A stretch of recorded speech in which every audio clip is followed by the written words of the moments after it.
Bypass थाना अंतर्गत 22 तारीख को एक जानकारी प्राप्त हुई थी कि एक बच्ची की डेड बॉडी मिली है।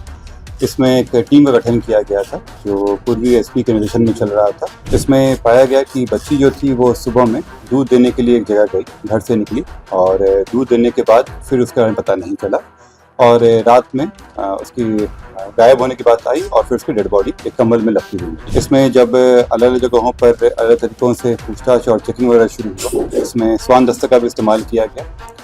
इस सब के क्रम में जो इस पूरे घटना करने वाले व्यक्ति थे उसकी पहचान की गई और वो रंजीत कुमार है। वो उसी जगह के आसपास में रहता था किराए पर कमरा लेकर और उसी के द्वारा घटना किया गया। उससे पूछताछ किया गया तो पता चला कि ये जो अभियुक्त है रंजीत कुमार, ये बच्ची को करीब 1.5-2 महीने से बहला फुसला रहा था। ये ठेला पे सामान बेचता था, स्टिकर वगैरह, और यही देख के वो बच्ची को बहलाने फंसाने की कोशिश कर रहा था। इसमें रंजीत कुमार के कमरे से जो खून लगा हुआ तकिया बरामद हुआ, इससे लोड़ी से जिससे वो हमला किया था वो बरामद हुआ है। राजधानी पटना में बीते 22 तारीख के दिन बाईपास थाना अंतर्गत एक नाबालिग बच्ची प्रतिदिन की तरह दूध देने के लिए अपने घर से निकलती है स्कूल ड्रेस में, और काफी देर होने के पश्चात जब वह घर वापस नहीं आती है तो उनके परिजनों के द्वारा काफी खोजबीन किया जाता है। खोजबीन करने के पश्चात वह लोग थक जाते हैं और आखिरकार बाईपास थाना पहुंचते हैं। बाईपास थाना में इसकी सूचना देते हैं। सूचना देने के पश्चात एक गुमशुदगी का रिपोर्ट दर्ज किया जाता है और महज चंद घंटे के अंदर उस नाबालिग बच्ची की जो शव है कंबल में लिपटा हुआ, खून से लिपटा हुआ प्राप्त होता है, जिसके पश्चात इलाके में दहशत का माहौल हो जाता है।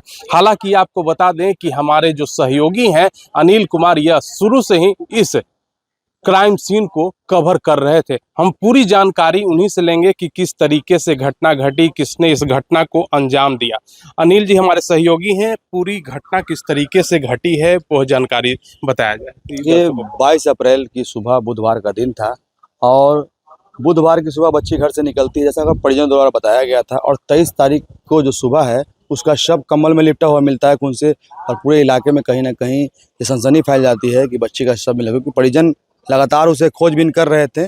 और इस मामले में पुलिस स्थानीय थाना में जो है मामला भी दर्ज कराया था, लेकिन पुलिस भी काफ़ी सहयोग कर रही थी, लेकिन नहीं मिल पाता। पुलिस को गुमराह करने के लिए अपराधी कई तरह के हथकंडे भी अपनाए थे, लेकिन अपराधी तक पुलिस कहीं ना कहीं पहुँच गई।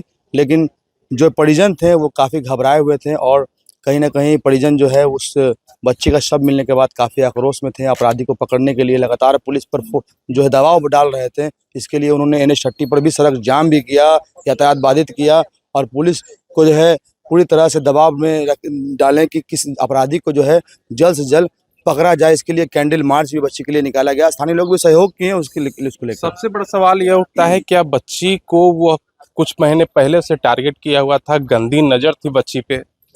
जैसा कि अभी जो है एसएसपी साहब ने बताया कि बच्ची पर 1-1.5 महीने से पहले से नज़र थी उस बच्ची पर, और बहला फुसला करने की कोशिश कई बार वो किया होगा, जैसा कि एसएसपी साहब के द्वारा बताया गया था। और वो अच्छा जो है लास्ट में उसको बहला फुसला कर घर ले गया, और घर ले जाने के बाद वो कमरे में उसे बंद किया। बच्ची को जो है थोड़ा महसूस हुआ कि मेरे साथ कुछ कहीं गलत ना हो। बच्ची 10 से 11 साल की लगभग में थी, और बच्ची को जैसे ही इस बात की भनक हुई तो बच्ची के सर पर जो है सिलाबट, यानी जो लोहड़े बोलते हैं, जो लोहड़ी होती है सर, जो मसाला पत्थर का, उससे उस पर वार किया गया और बच्ची जो है खून से लथपथ हो गई, बेहोश हो गई, और उसे ये पता नहीं चल पाया कि अब बच्ची को हम कहाँ ले जाएं, क्या करें। तो उसने उस बच्ची को उसी पलंग के नीचे, जिस कमरे में था उसी पलंग के नीचे वो रखा हुआ था। उस बच्ची को मारा जाता है उसी पलंग के नीचे उसको सबको पहले रख दो। उस बच्ची को वहीं रखा था, और उसके बाद जो है जब रात हुआ तो बच्ची को सोचा कि किसी तरह तालाब में फेंका जाए, जैसा कि हमारे एसएसपी साहब ने भी जानकारी दी विशेष। और वो तालाब में ना फेंक पाकर जब पुलिस को बताया उन्होंने कि एसएसपी साहब ने कि पुलिस की गश्ती लगातार हो रही थी बच्ची को खोजबीन करने के लिए। पुलिस रात भर, यानी कहें पुलिस लगातार परेशान थी कि ये जो ब्लाइंड सीन था पुलिस के लिए कहीं ना कहीं इसे पर्दा उठाना बड़ा ही मुश्किल था। अपराधी बगल में ही था, लेकिन पुलिस को पता नहीं चल पा रहा था क्योंकि उसने गुमराह कर दिया था। और वो फिर रात के 2 बजे बच्ची को एक सुनसान गली में जाकर रख दिया, जहाँ पर किसी जानता था कि 2 बजे रात में कोई उठता नहीं है, और 2 और 3 बजे की जो समय होती है वो काफ़ी निंद्रा की समय होती है। लोग अपने अपने घर में काम करके थक के आते हैं और वहाँ पर जो किसान समाज के लोग रहते हैं और वो जो है 11-12 बजे तक सो जाते हैं। और उसे पता था इस बात की, क्योंकि वो रेंट के मकान में जो है काफ़ी दिनों से वहाँ पर रह रहा था। और उसके बाद उस कम्बल, जिस कम्बल में लपटा हुआ जो बच्ची को फेंका, वो कम्बल भी उसी का था। जिसके बाद पुलिस नहीं समझ पाई इस मामले को पूरा, लेकिन पुलिस काफ़ी खोजबीन की, परेशान पुलिस हुई, लेकिन अपराधी तक पहुंच गई। पटना एसएसपी ने यह भी बताया था कि जहां पर शव को फेंका गया था वहां पर शराब के काफी पाउच भी फेंके गए थे। पुलिस को गुमराह करने की काफी कोशिश की गई थी। जो शव दस्ता गया था, जो डॉग स्क्वाड गया था, उसकी मदद से ही यह ब्लाइंड केस को खोला गया। देखिए, गुमराह तो पुलिस को काफ़ी किया इस अपराधी ने।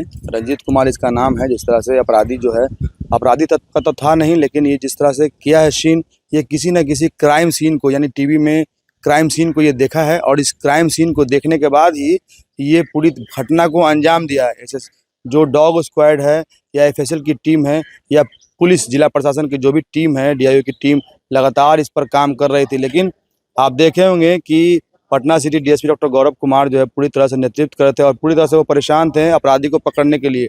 दिन हो या रात वो लगातार वो घूम रहे थे, क्योंकि मैं वहाँ पर लगभग 8 से 10 घंटे उसी एरिया में था और पूरी तरह से खबर को कवरेज कर रहा था।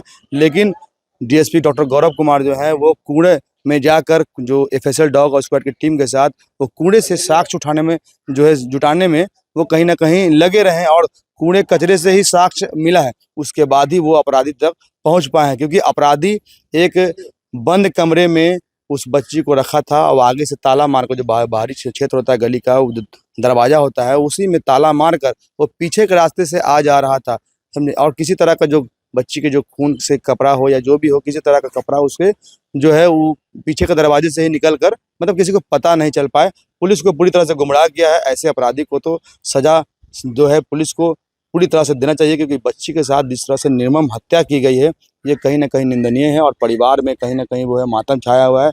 और बच्ची किसी की भी हो, वो जिस तरह से माता पिता उस बच्चे को बड़े बड़े करते हैं, जवान करते हैं, पोस पाल के बड़े करते हैं, तो उसमें बाप माँ का जो रोल होता है बहुत बड़ा होता है। और 10-11 वर्ष जो समय होगा बच्ची का लाड प्यार का समय होता है, उसी समय उसकी दादी जो है दूध लाने के लिए भेजी और वो बच्ची के साथ इस तरह की घटना हुई। ये पूरी तरह से निंदनीय है और निर्मम हत्या को लेकर जो है जिला प्रशासन पूरी तरह से जो है कहें तो उस बच्ची के माता पिता का काफ़ी सहयोग किया है। हमने भी इस चीज़ को देखा कि पुलिस इस पर बहुत काम की है, तभी इस अपराधी तक पहुंचा इन लोग। तो ये कहीं ना कहीं यह जो निंदनीय घटना को अंजाम दिया गया है नाबालिग बच्ची के साथ, यह तो निंदनीय घटना थी। और डे 1 से, पहले दिन से जो हमारे रिपोर्टर हैं अनिल कुमार, वह इस घटना को कवर कर रहे थे बारीकी से। आप लोगों के सामने उन्होंने पूरा तथ्य रखा कि किस तरीके से रंजीत कुमार ने घटना को अंजाम दिया।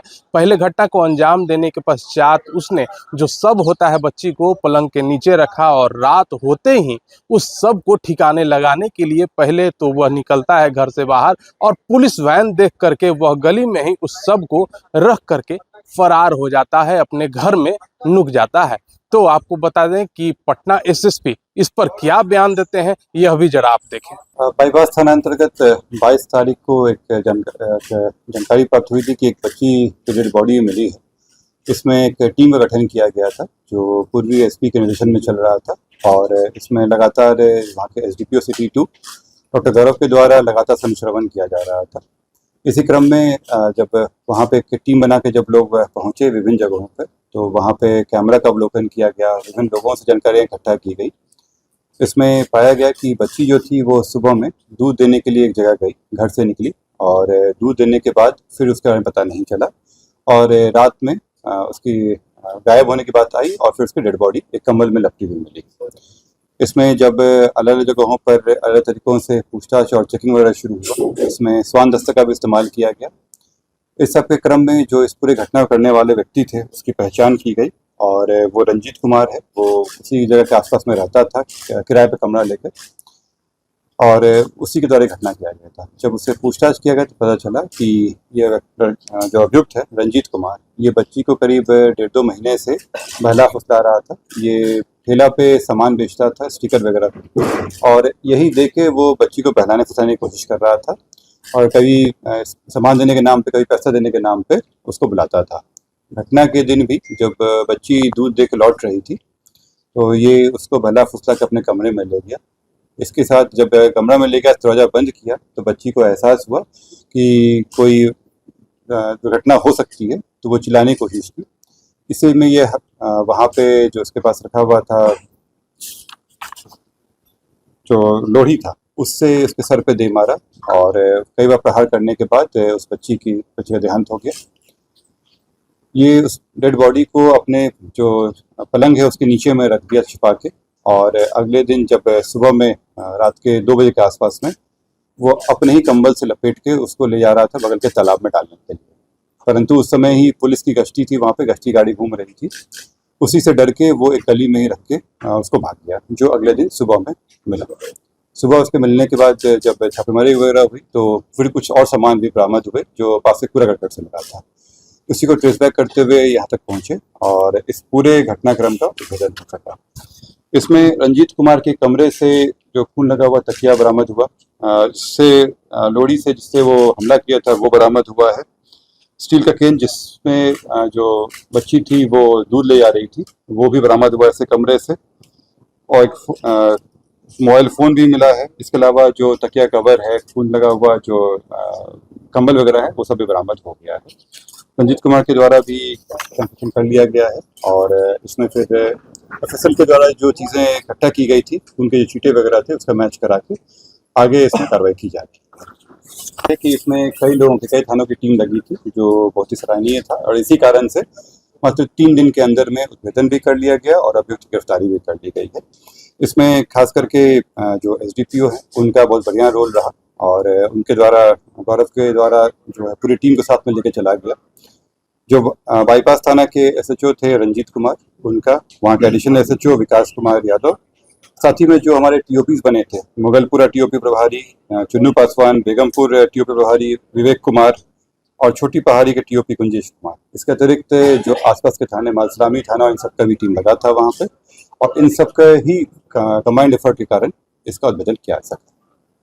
कहना चाहूँगा कि ये घटना होने के बाद कुछ लोगों के द्वारा अपने निजी स्वार्थ के लिए वहाँ पे रोड जाम वगैरह भी कराया गया था, जो कि आप लोग जानते हैं कि ये विधि सम्मत नहीं है, और इसके संबंध में वहाँ पे जो परिवार वाले थे उनको भड़काया भी जा रहा था और पुलिस को अपने काम करने से रोका भी जा रहा था। इस संबंध में एक कांड दर्ज किया गया, और कल रात में जो उस घटना में लोगों को उकसा रहे थे और रोड पे जो रोड जाम किए थे और गाड़ी क्षतिग्रस्त करने की बात कर रहे थे, ऐसे 5 व्यक्तियों को गिरफ्तार किया गया है और उनको जेल किया गया है। जब भी घटना होती है तो शुरुआत के समय में जितने एविडेंस हम लोग कलेक्ट कर सकते हैं वो इम्पोर्टेंट होता है, और जब रोड जाम घटना हो जाती है तो पुलिस को रोड जाम छुड़ाने जाना पड़ता है, जिस कारण से अनुसंधान प्रभावित होता है। आप लोगों के द्वारा भी मैं अपील करता हूँ कि जो घटनाएं होती है उसमें पुलिस त्वरित रूप से कार्रवाई करती है, इसमें भी वही हुआ है। अगर ये रोड जाम की घटना नहीं होती और अगर जो अन्य तरीकों से दबाव डालने की कोशिश की जाती, अगर वो नहीं होती तो शायद और जल्दी होता है ये चीज़ें, परंतु किसी भी तरह से रोड जाम करना ये विधि सम्मत नहीं है। मैं आप लोगों से अपील भी करता हूं कि अगर लोगों को कोई जानकारी हो या वो अनुसंधान में मदद करना चाहते हो तो पुलिस उनका स्वागत करती है, परंतु इस तरह के कार्य नहीं करें। पुलिस संवेदनशील है और इस सब मामलों में जल्दी ही गिरफ्तारी होती है। हत्या का वजह में जो ये व्यक्ति थे, ये उसको प्रलोभन देकर अपने कमरे में ले जाना चाह रहे थे और चाह रहे थे कि अनैतिक कार्य करना, और इसी में जब वो घबराई, हल्ला की, तो उसमें उनके द्वारा प्रहार किया गया। जिस तरह से डेड बॉडी मिला था और उसके बाद जो कुछ कपड़े मिले थे, तो हम लोग आसपास के पूरे क्षेत्र को कार्डन करके वहाँ पर चेकिंग कर रहे थे। उसी क्रम में जो जानकारियाँ प्राप्त हुई उसमें ही इस व्यक्ति को पकड़ाया गया है। जो अभियुक्त होता है वो कोशिश करता ही है वो बचने का, परंतु कोई ना कोई सब कुछ छोड़ के जाता ही है, और पुलिस के अपने एक्सपीरियंस और उसके आधार पे वो जो अभियुक्त है उसको पकड़ लेती है। देखिए, जो भी होते हैं हर एक चीज़ लीड मिला के होता है। जो डेड बॉडी वहाँ पे मिला था, जिस कंडीशन में मिला था, उससे ही लग रहा था कि आसपास के क्षेत्र का होगा, और जिस तरह से बच्ची गायब हुई थी और वहाँ पे पूरी कार्रवाई चल रही थी, सामान मिल रहा था, उससे ही एक आइडिया लग गया था कि आसपास के क्षेत्र ये ठेला पे सामान बेचते हैं, स्टिकर और की रिंग वगैरह बेचते हैं, और अबाउट 39 ईयर्स के आसपास है। 39 नहीं, अपराधी रिकॉर्ड चौथा में करने वाला है। बच्ची नहीं, रंजीत क्या नहीं, बगल के घर में आ चली जाती थी, और लौटते क्रम में रंजीत से इसकी दोस्ती हो चुकी थी, क्योंकि वो उसको बार बार प्रलोभन के रूप में स्टिकर वगैरह देता था, तो दूध देने के बाद वो कंटेनर के साथ में वो लौट रही थी और फिर ये प्रलोभन देकर अपने कमरे में ले गया। कुछ गलत भी अभी तक जो आया है वो पोस्टमार्टम का रिपोर्ट के लिए हम लोग वेट कर रहे हैं। जैसे वो आता है उससे आपसे मैं कंफर्म करेंगे। मैंने बताया कि वहाँ पे जिस से हमला किया गया था वो हथियार मिला, उसमें खून लगा हुआ है, तकिया जिसमें भारी मात्रा में खून वगैरह मिला, कंबल और जो दीवार पे खून के छींटे वगैरह मिले। डॉग स्क्वाड उसमें बताया कि पहले जो गली में कंबल में लिपटा हुआ शव मिला था और उसके बाद बगल के पूरे क्षेत्र है वहाँ पे अलग सामान मिल रहे थे हम लोगों को, और इसमें डॉग स्क्वाड एफएसएल की टीम के द्वारा ही लगातार उन चीज़ों को विश्लेषण किया जा रहा था और डॉग स्क्वाड का भी काफ़ी हेल्प मिला हम लोगों को आइडेंटिफाई करने में। सर सुबह में ही तो अभी इससे पूछताछ में बताया कि जब वो घटना होने के बाद वो उसकी डेड बॉडी को अपने जहाँ पे वो सुरज चौकी के नीचे में रख लिया था और इंतजार कर रहा था कि रात होगी तो वो बॉडी को तालाब में फेंकने जाएगा। और जब रात में पूरा एरिया सुनसान हो गया तो वो निकला भी था लेकर, परंतु उसको रात दूर से गाड़ी दिख गई थी पुलिस की, इसी कारण से वो घबराहट में गली में ही छोड़ चला गया। जब पुलिस गाड़ी देखा तो वहीं बगल में लेके भाग गया वहाँ से, और ये दिन में घटना हुई है और रात का इंतजार किया, रात में वो निकाला। इस तरह की जानकारी हम लोग को नहीं मिली है, पर हम लोग इसमें भी बातचीत कर रहे हैं। अनुसंधान चाहते हैं आसपास के क्षेत्र में रहता है पर कोई इस तरह का पहचान नहीं है। कितने सालों से रेड के मकान में है? वो करीब हो गया था 1.5-2 साल से अनुसंधान के तरफ में लाया चौथा। सर ऐसी घटना को अंजाम मीठा बाईपास ऐसी घटना को अंजाम देने वाले अपराधियों को पटना पुलिस क्या संदेश देना चाहिए? मैं हर एक वो अभियुक्त जो कानून के खिलाफ जाते हैं उनको ये संदेश दे रहा हूँ कि पुलिस है उन सभी को पकड़ भी लेगी, उनके विरुद्ध जो साक्ष्य जमा करके हम उनको सजा भी दिलवाएंगे, और इस तरह के लोगों के लिए एकमात्र जगह है वो है जेल, और उस जगह पे भेजने के लिए पटना पुलिस पूरी तैयार भी है और कईयों को हमने जगह पहुँचाया है। वो नशा का भी नहीं है, वहाँ से करीब होगा 100 मीटर से भी कम की दूरी है।